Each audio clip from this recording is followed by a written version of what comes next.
Meantime, the northern tier, different story for you. I wish we had better news. You're holding on tight. If you like the snow, we're in for it. The northern tier, all the way from especially the eastern half of Montana, clear over to northern, say, the northern half of North Dakota, Minnesota, Wisconsin, the UP of Michigan. Latest models are indicating the UP of Michigan could get in big on this. Still some questions with this forecast, though. We're looking ahead through tomorrow, especially tomorrow evening for the northern plains, in through the end of the week. Let's begin with the winter storm watch that has been posted from Montana, and I'd mentioned the northern half, especially north of I-94 up to the U.S.-Canada border, where we could easily add 6 to 8 inches of fresh snow.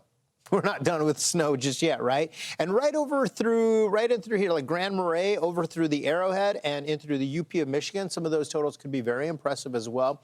We got a couple of things going for us here. 2 sources of moisture. Some of the moisture is getting picked up from the southwest. Remember all of the rain and all of the snow that we're talking about in the Intermountain West? Some of that moisture is going to get pulled up in this direction. You also have some moisture coming in from the Gulf of America.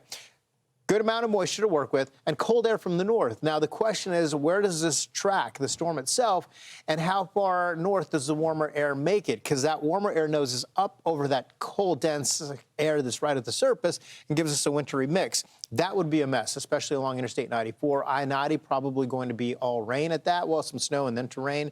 And then notice as we go in through Wednesday, we'll see some of this extend into portions of New England. Same story here. How far north does that warm air go? And where that noses over, you can see a wintry mix. That does include potentially a place like New York City, the tri-state area.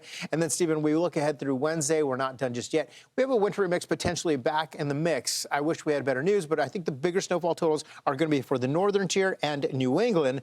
Again, it's that storm track and where it goes, and we'll have to wait and see with that one and probably tomorrow. But I think we're safe to say easily here about 6 inches for the northern tier. Not done with winter at all by any means here. And gusty winds, I think that'll be a concern for blowing snow, too. Yeah, that's something to watch. It's just unique, though, because you get these lows that essentially translate across the country, almost maintain their same latitude. Might dip a little farther to the south. It's only where that freezing air is located, though, that you can pick up the snow. Big difference. It'll be one to watch. Yeah. Not too impactful, but we'll take it. Yeah. Thank you, Craig.